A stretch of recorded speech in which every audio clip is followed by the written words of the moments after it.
Howdy, and welcome to the Plutarch Projects podcast, latest and greatest addition to our media repertoire, Resonare Illustrationis, or Echoes of Illumination.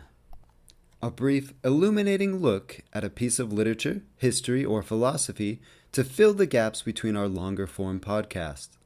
Don't forget to subscribe and share if you find yourself sponging what we're spilling.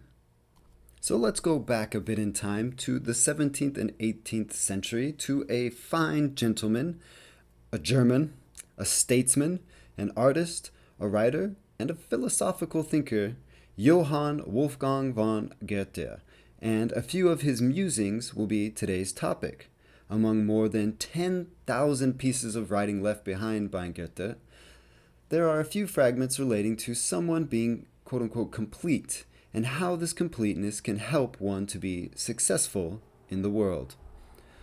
Quoting Goethe here, quote, "In botany, there is a species of plant called Incompletea, and just in the same way it can be said that there are men who are incomplete and imperfect.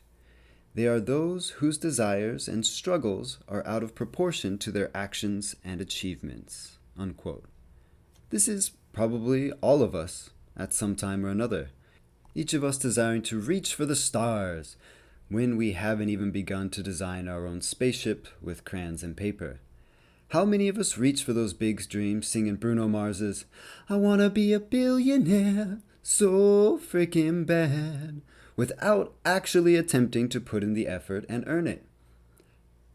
Taking a look at your own life, where have your desires and struggles gotten in the way of your actions, causing you to leave some activity or some self-benefiting experience incomplete?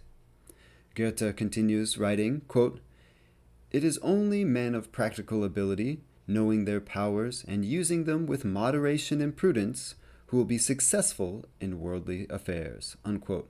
Goethe thinks that only men, and women, of course, by extension in the 21st century here, know what they are capable of, who know their strengths and can apply them cautiously. A key word here is that we'll get back to in a moment is cautiously or prudent. Only these kind of cats can find and earn success in the world. Goethe himself produced a massive amount of work in his lifetime and seemed to find and capitalize on his skills at a fairly early age. Heck, by 25 years of age, a quarter of a century, he was a celebrity known for his literary capabilities. Later on, he would be known for his statesmanship and political abilities as well.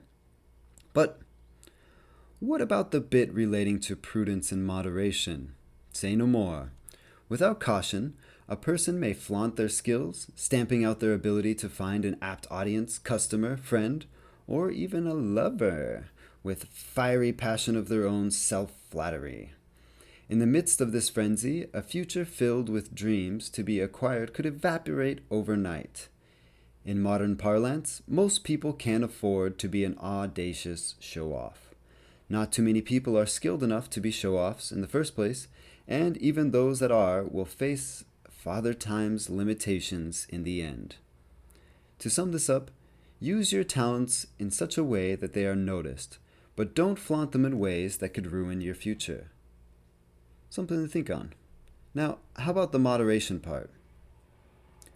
How many of us give away our talents on a whim? It might be easier if we jumped ahead to fairly recent times, borrowing from a modern example.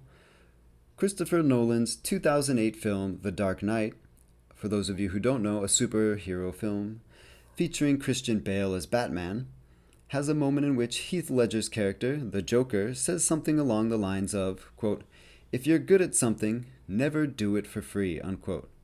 Now, let's think about that for a sec. How many times have you, or people you've known, given away their talent for nothing but a smile? Heck, sometimes even less than that. Now, I don't think Goethe is saying you should always charge a fee, particularly to your friends or family, for borrowing your truck, your muscle power, or your brain, but rather that you should be careful with how you manage your time and talent in the marketplace. Embrace your talent, but don't hand it out like you're the infamous multimillionaire boxer Floyd Mayweather handing out dollar bills to strippers. Reserve your talent and let the market add value to it by making it a bit of a commodity. Think about it.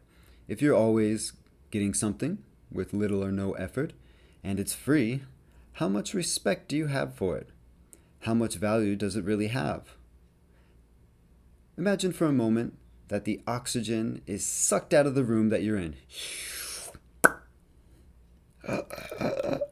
How much more valuable does a can of air become to you in that very moment? When just a few moments ago, you probably wouldn't have ever thought of a can of air. The same thing is true of your talent and skill. Use it wisely, with the future in mind, and use it sparingly enough to maintain its value. Goethe sums up all of this in his final fragment, stating, quote, "It is a great error to take oneself for more than one is, or for less than one is worth," unquote. Next time you take a look in the mirror and see that beautiful face of yours, ask yourself the following questions. Am I showboating? Am I giving away too much too freely? Am I thinking about how I use my unique skills in a way that embraces the future?